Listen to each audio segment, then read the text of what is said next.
sentido no peyorativo, sino de categoría al estilo Lacan. Efectivamente, los límites que tiene esto es precisamente evidente hoy. Es evidente porque incluso con las mejoras que ha estado mencionando Alberto, que se han hecho, las reformas que se han hecho en Chile, en algunos aspectos no hay diferencias sustanciales con algunas de las reformas que se han hecho en países como en Argentina, por ejemplo. Salvando algunas cuestiones fundamentales. Es verdad que el sistema de seguridad social, que sigue siendo el caballo de batalla del capitalismo, donde disputa precisamente el quitarnos más, digamos, plusvalía todavía, porque evidentemente si no tenemos el sistema de pensiones, que fue el gran logro de posguerra también, de los trabajadores, obviamente también, digamos, nuestro ingreso total, el directo y el indirecto, es más reducido. Y obviamente van por ello porque es un negocio y porque en última instancia significa quitarnos a nosotros también algo del salario indirecto. Bueno, que en realidad lo aportamos nosotros. Esa crisis, por lo tanto, decía, es general en América Latina. Si no se puede comprender, y no tenemos tiempo para entrar en ello, ¿por qué en el momento que se da el golpe en Bolivia, que por supuesto condenamos y que por supuesto también reivindicamos, nos acordamos de las víctimas, decenas de víctimas que han sido asesinadas por el régimen terrorista que actualmente está usurpando el poder? Lo cierto es que para muchos que lo seguimos en vivo y en directo, en tiempo real, diríamos ahora, nos sorprendía ver la orfandad de Evo y García Linera en los momentos críticos y que el pueblo no salía a defender. No voy a entrar ahora a hacer ese balance, ni toca ni tengo tiempo, pero sí es para reflexionar. De la misma manera es para reflexionar la división que hay en el pueblo en Ecuador respecto a si Correa, no Correa y en última instancia cuál es la opción. De todas maneras también se puede reflexionar respecto a la situación de Chile, en donde evidentemente hay una protesta social, hay una insurrección, pero no hay un proyecto político que en última instancia uno puede decir efectivamente se está marcando una salida realmente alternativa. De hecho, el hecho de que se esté negociando ya por un amaño de constitución que va a ser obviamente muy contaminada por la pinochetista, en mi opinión, pero en todo caso se puede discutir, obviamente nos plantea muchísimos interrogantes de cómo va a ser la salida. De hecho, lo hemos visto en Ecuador, las revueltas al fin y al cabo, luego han dejado las cosas en su sitio y ahí lo tenemos. De ahí que yo creo que tenemos que pensar en el sentido más profundo, y en ese sentido, digamos, no tengo dudas que la advertencia que hacía Xavier es, digamos, de imprescindible reflexión. Quien piense que efectivamente de lo que estamos hablando es de ver si somos unos esclavos, que llegamos en vez de al día 15, al día 18 a comer, nos estamos suicidando. Cualquiera que incluso analice los datos objetivos respecto a la disponibilidad de recursos para una población que en 2050 va a duplicar la actual, sabe que esto es absolutamente imposible. Este modelo económico, social y, digamos, extractivista global del capitalismo genocida es absolutamente insostenible. Como cruje ahora, no va a dejar de crujir. Y las opciones no son muchas. Son dos: o realmente paramos a los genocidas, o realmente no hay futuro, ni para nosotros, los más jóvenes, no ya digamos para las generaciones venideras. Porque lo que tenemos que recordar es que la naturaleza no es nuestra, somos parte de la naturaleza. ¿Y eso qué significa? Significa de que por supuesto no solo que no la podemos depredar, tampoco se puede vender. No hay ninguna legitimidad para la propiedad privada de los recursos naturales. Durante millones de años de evolución de la humanidad fueron bienes comunes. Solo en las civilizaciones de clase que empezaron en la Mesopotamia, que continuaron posteriormente por todo el mundo y que continúan hoy, se han privatizado y están en manos de los genocidas, que en última instancia son los que pagan a los sicarios que luego salen y matan. Por lo tanto, ninguna concesión, ninguna duda respecto a que esto se puede mejorar. Quien sueñe que se va a volver al estado de bienestar que existió en la posguerra en los mejores momentos aquí en Europa, de verdad debería revisarlo porque se va a dar un batacazo muy fuerte. De ahí que tenemos que entender que lo que pasa en Chile Es lo mismo que pasa aquí, es lo mismo que pasa en toda América Latina. Es lo que está empezando a crujir también ya en Asia, en donde las mejoras de la situación obviamente están llevando ya a movilizaciones que en última instancia ponen en evidencia que salir del campo en donde comías, solo comías, para irte como un proletario desplazado a la ciudad, en el caso de toda Asia está ocurriendo eso, obviamente puede ser un remedio peor para la enfermedad. Solamente termino para decir, es que cuando nosotros analizamos todos los aspectos que tienen que ver con las condiciones de vida, no solo hay que ver la tremenda desigualdad, cuyos datos ha dado algunos Alberto, podría añadir unos cuantos más, sino también que hay que tener en cuenta que efectivamente, por ejemplo, en Chile, si no digo muy rápidamente, el salario medio, bueno, no hace falta que lo diga Alberto, porque yo los datos los he sacado recientemente de los organismos internacionales, están en torno a $465. Eso para la clase media. Para la clase media. Esa clase media, un tercio de esa clase media no llega al día 15, la clase media. Y, digamos, la mitad de ella vive en condiciones que en última instancia no les sacan de la pobreza. En la clase baja, o sea, los ingresos bajos y los ingresos medio bajos representan en toda América Latina casi el 80%. Por lo tanto, si de lo que se trata es discutir las condiciones de la esclavitud, podemos discutir algunos cambios que sean cosméticos. Si no, tenemos que plantearlo la cuestión de una manera más radical. ¿Cómo se resolverá eso? ¿Cuál será el instrumento para conseguirlo? Eso tendremos que discutirlo entre todos. Pero pensar que hay algún atajo es sencillamente suicidarse. Nada más. Muchas gracias.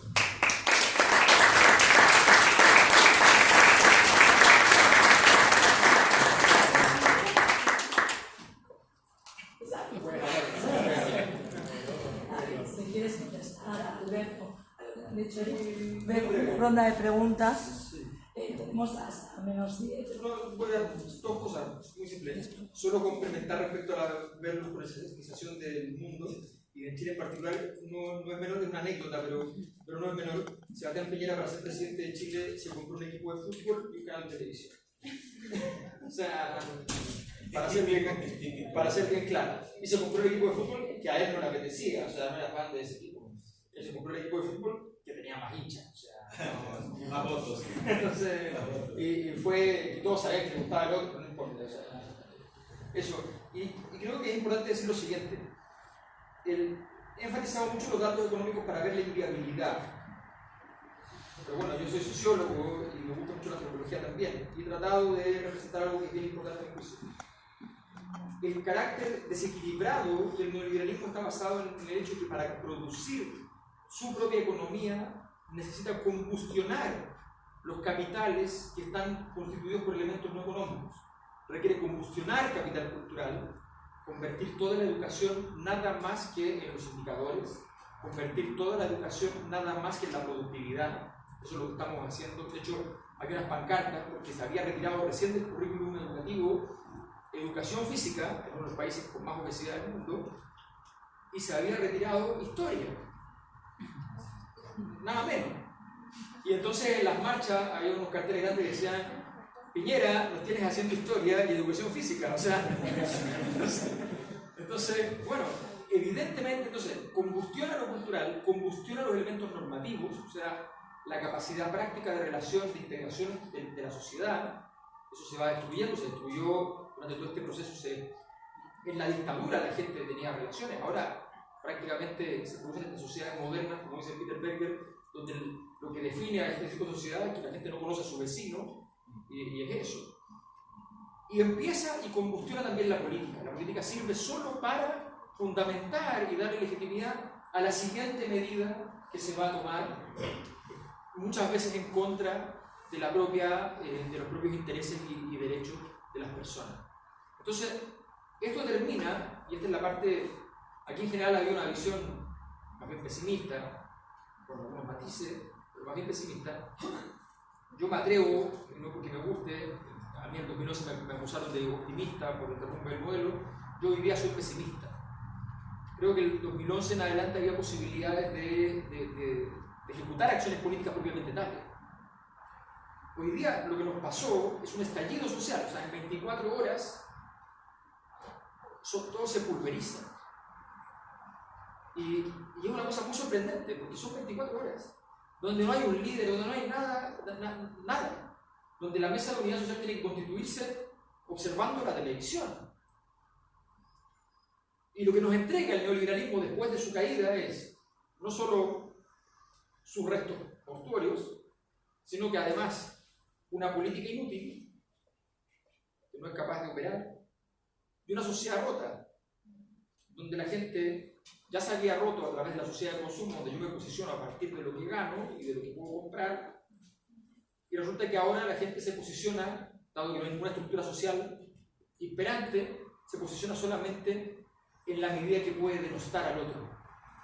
Si al otro yo lo puedo, como decimos en Chile, rotear, o sea, convertir, decirle que es cutre, si yo puedo hacer eso, entonces soy más. Y eso es todo lo que queda. Es una sociedad que está rota, una política inútil y un modelo económico que se derrumba sin un proyecto alternativo. O sea, estamos diciendo, conozco la historia perfectamente, el Frente Amplio nace de la crisis del 2011 y nace para conducir el proceso de crisis. Y aquí tiene que mirar la televisión para decirlo en lenguaje neoliberal. ¿Qué porcentaje de las acciones tiene este estallido social? El 0,3%, el 0,03% o el 0,001%, pero por ahí. No tiene más, no tiene capacidad. Entonces, es muy difícil en este contexto, y eso es un aprendizaje muy importante. Lo que nos entrega la sociedad donde más se aplicó esto radicalmente, que es la sociedad chilena, lo que nos entrega el neoliberalismo después es nada. Y mientras tanto dice, y su única operación es la milicia. Y entonces nosotros partimos esto en el 73, atrapados entre militares y economistas, pero con un proyecto, y ahora estamos atrapados entre militares y economistas y sin proyecto alguno. Bueno, vamos a la pregunta. Alberto, buenas felicitaciones por tu presentación. A mí, como te contaba antes de entrar, me tocó el estallido acá en Madrid. Yo venía de gente de que se incendiaba prácticamente todo. Dos preguntas bien cortas. ¿A quién le habla Piñera? Porque todo lo que ¿a quién le habla Piñera, el presidente? Porque de todos los discursos no lo ha cambiado, no lo ha movido un poco. Todos estamos niños en Chile, se mueven hacia todas partes, pero él le tiene que estar hablando a alguien. ¿Quién es ese interlocutor a quien le habla de que busca una respuesta? Porque claramente no somos mayoría. Y lo segundo, yo cuando era niño existía mucho el miedo a la dictadura. No hables de política en el colegio, porque existían los llamados sapos de la dictadura que uno denunciaba a su familia y se ponía a pasar muy mal. Yo no que era un chico un poco boca suelta en temas de política, existía un miedo muy a la dictadura. Después ese miedo no era la dictadura, era la delincuencia. Existía durante los 90 el miedo que estaban a robar, portonazos, que asaltaban todos los días noticias, te envenenaban con que había una gran inseguridad y una tasa increíble en Chile, y había el miedo a la delincuencia. ¿Cuál es el miedo del movimiento social o de la sociedad ahora? ¿Cuál es el gran miedo que existe? Porque claramente, por lo que hemos visto, no son los militares ni en la delincuencia. Esas dos preguntas. Lo primero, señalarle a quienes no son chilenos que, bueno, ya los chilenos también, porque ese es un dato que la mayor parte de los chilenos no maneja. Chile hay 6 niveles de seguridad de una sociedad, de acuerdo al tipo de criminalidad que tiene. De esos 6 niveles, Chile estaba en el nivel 5, o sea, estaba entre los 2 grupos más seguros del mundo, un país bastante seguro. Sin embargo, los chilenos estaban convencidos de que era un país donde campeaba la delincuencia y el crimen. Esto fue parte de una agenda, una política. Y es muy interesante. Ahora vamos a conocer lo que es la delincuencia. O sea, ahora sí, porque efectivamente quedó en evidencia que las fuerzas policiales no son capaces de nada, porque, bueno, en fin, por hacer lo mismo. ¿A quién le habla el presidente Piñera? Una gran pregunta, porque el presidente Piñera parecía que solo estaba, no sé, esperando, haciendo una pausa dramática, todo parecía indicar que en algún momento diría algo. El día 2 dijo, está bien, bajaremos los 30 pesos del mes. Y esperó a ver si la gente se calmaba. Cuando la cosa ya costaba $2.000 millones, bajó 30 pesos. Al día 4, cuando la cosa ya costaba $5.000 millones poder hacer algún gesto, puso sobre la mesa una agenda incomprensible, lleno de elementos de gestión, lo típico. entonces si usted, tal cosa, entonces ocurre que nosotros le complementamos, ¿ya? Y usted pone tanto, yo pongo tanto, el empleador pone tanto, y al final, se levanta temprano. Se levanta temprano. La parte... Exactamente, o sea, todo eso, el día, y así sucesivamente ha ido, y mientras tanto, efectivamente, eso luego declara la guerra, dice que la policía, o sea, todo un lenguaje que parecía, donde él siempre dijo que él era el ajeno a ese lenguaje. Él es el empresario que hizo fortuna en dictadura a través de un banco que quebró y él se lo llevó para la casa, literalmente. Él es el empresario que votó que no en el plebiscito, entonces está hecho por los derechos humanos. Bueno, esto ha quedado en evidencia. ¿A quién le habla? Bueno, esto es lo interesante. Hoy día nadie. Los empresarios dijeron, apenas vieron el pavor que significaba todo esto, cobren más impuestos. Él dijo no. Los empresarios dijeron, entregamos, sindicalicen Chile. No, dijo él. Piñera probablemente tiene un plan muy ridículo, como fue que le pasó todo esto también. Pero tiene un plan. Su plan es que él ya perdió todo lo que podía perder. Toda la semana se indica que no es verdad, porque sigue perdiendo, pero él dice, ya perdí todo lo que podía perder, y ahora quiero que lo pierdan todos. Todos los que lo conocen como empresario saben que eso es posible. Él, cuando llega a un directorio, hace que se tomen malas decisiones para que caiga la empresa y luego comprar más. Eso era famoso por aquí. Y pues bien, está haciendo lo mismo, está utilizando. A ver, ustedes creen que no tiene... Yo les contaba lo del potlatch. Lo más importante es que no te importen los bienes. Cuando el presidente dice, me importa el metro, no lo rompan, y misteriosamente la policía no está en el metro, y no están los 500 guardias, hay dos posibilidades. O la policía le hizo una especie de golpe, o él sencillamente dijo que no hubiese policías. Y entonces dijo, no rompan el metro, por favor. Y lo rompieron el metro. Y ahora dice, esta semana, no rompan la infraestructura crítica. Me importa muchísimo. Y la gente ataca a los hospitales. Entonces, él dice que esto se desmadre. Y esto va, porque finalmente en algún momento la gente dirá, el presidente tenía razón, aquí había un enemigo muy peligroso que quiere romperlo todo, y punto.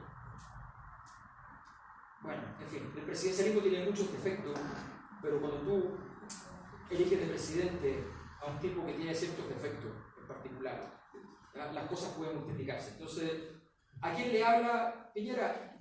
Le está hablando a la gente y le está diciendo claramente, continúe, siga haciendo lo que está haciendo y yo seguiré haciendo lo mío. Acaba de combustionar $20.000 millones para controlar el dólar. Acaba de entregar $5.000 millones, no en beneficios sociales, sino que en fomento a la inversión, o sea, fomento al empresariado. Y le acaba de entregar 100 euros por una sola vez a cada familia chilena hasta el 40% de pobreza.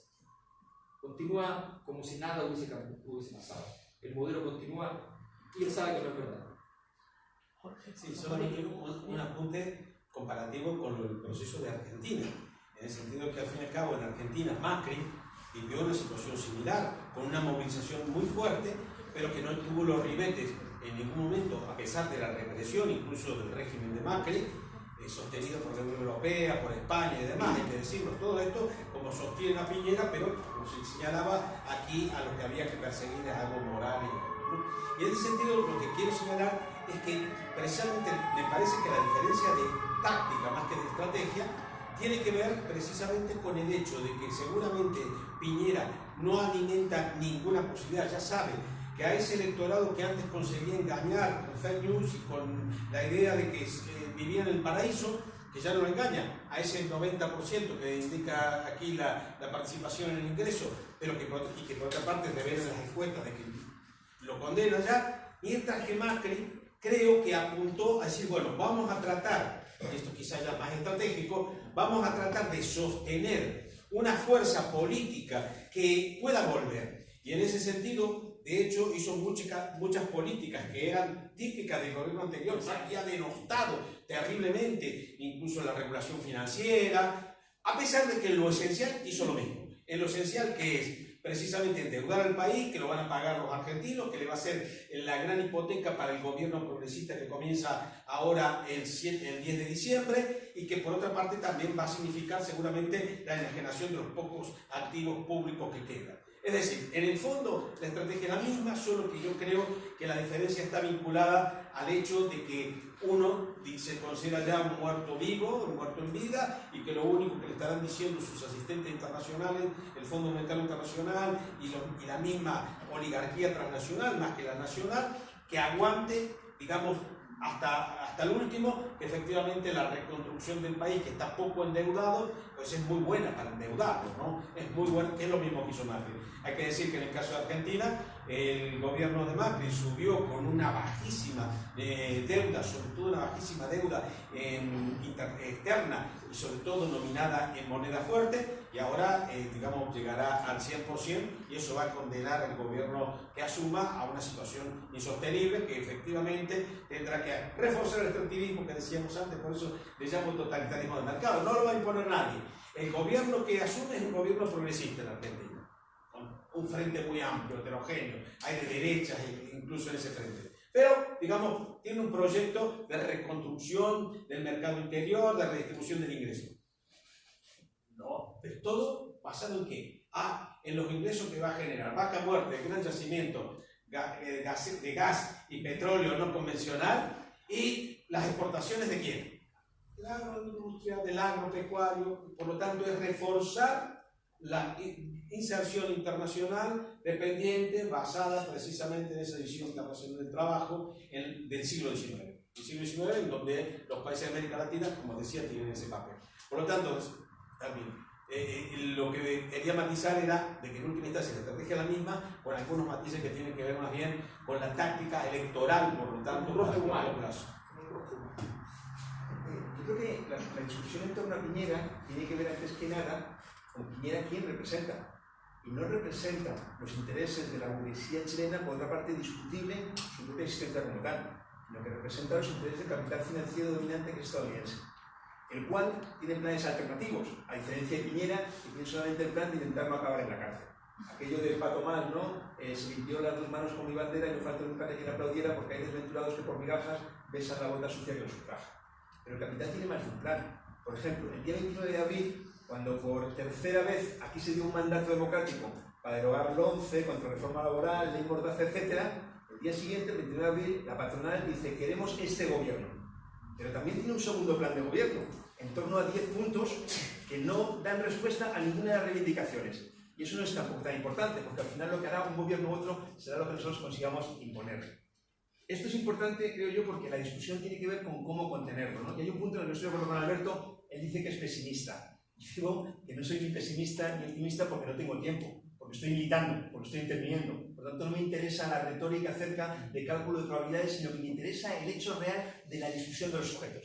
Y para enemistarme cordialmente, fraternalmente con toda la mesa, no estoy de acuerdo con lo que dijiste, Jorge. Es decir, las masas bolivianas, su voluntad de pelear está absolutamente fuera de discusión. No, fue Evo, en un contexto determinado, el que decide, y García Linera se vale. La voluntad de las masas bolivianas de resistir está fuera de toda duda y en el contexto más adverso, con decenas de muertos, una represión gigantesca. La discusión, escuche, Jorge, no, digo, ¿a qué llamaron?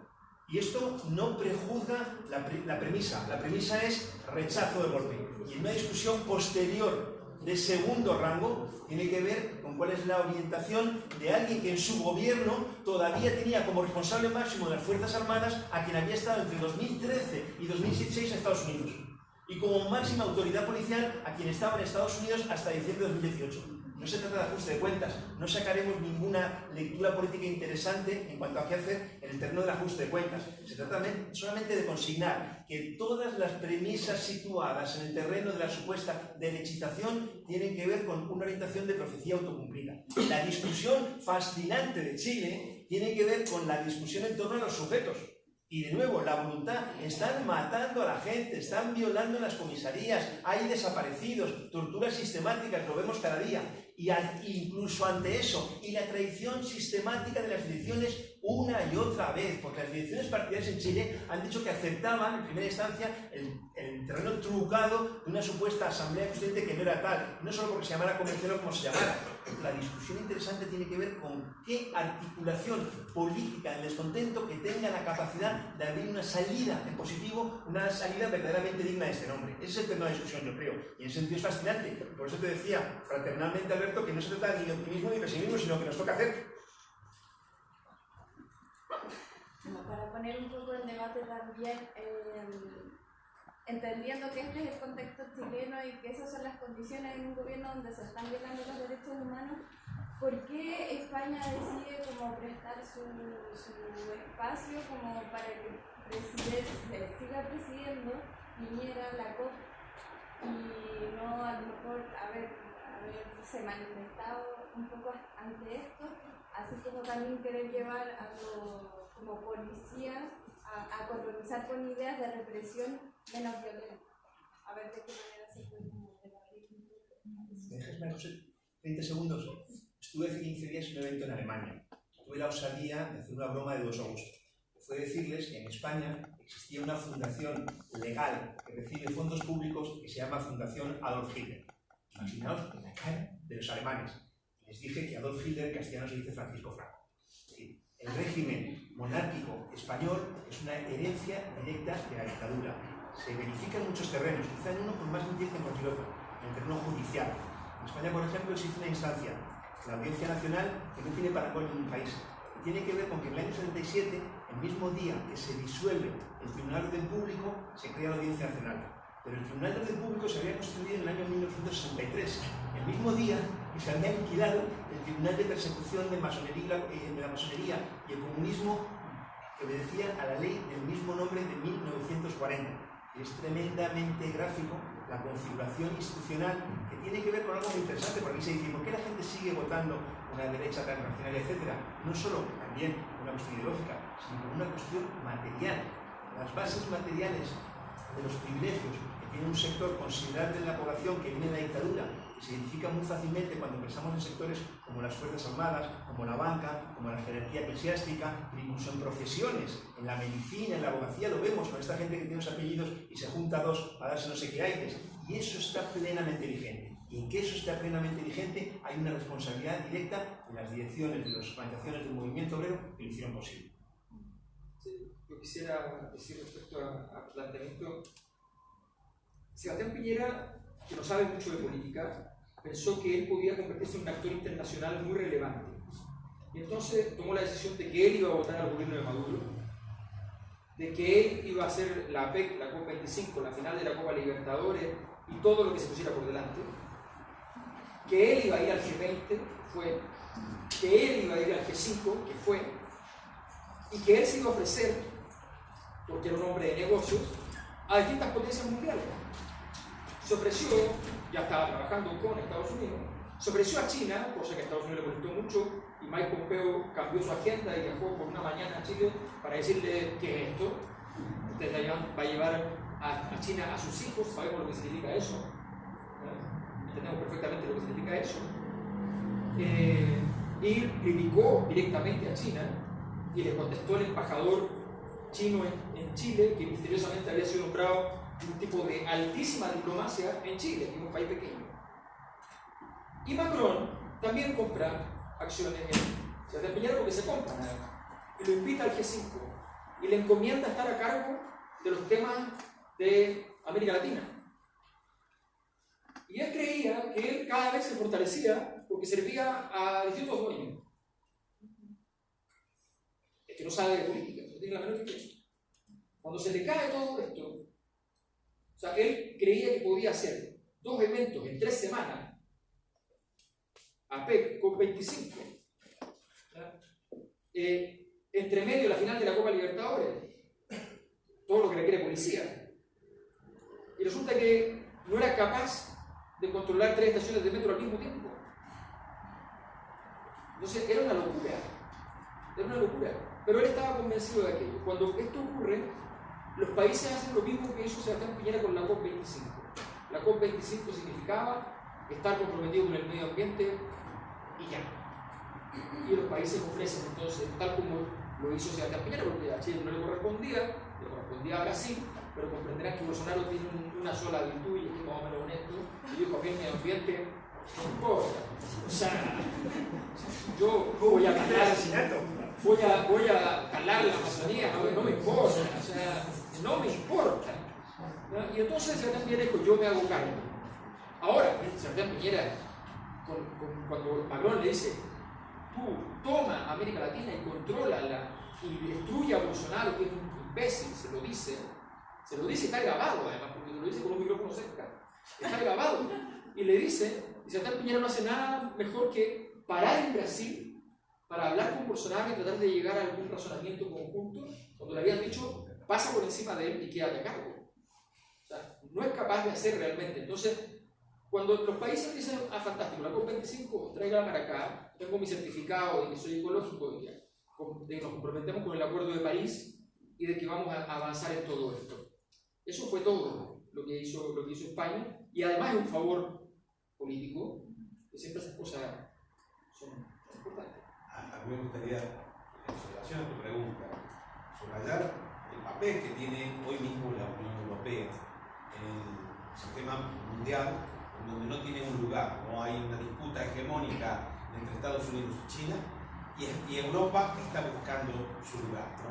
Pero está buscando de la manera más rastrera, en el sentido de mayor sumisión. A Estados Unidos lo que le ocurre es que lo que le pasa a lo que a Piñera, que de hecho se somete, pero resulta que es vilipendiado permanentemente por Trump. Entonces resulta que tiene que reacomodarse y tratar de tener una actitud que parezca digna, ¿no? Aquí estamos nosotros exigiendo condiciones.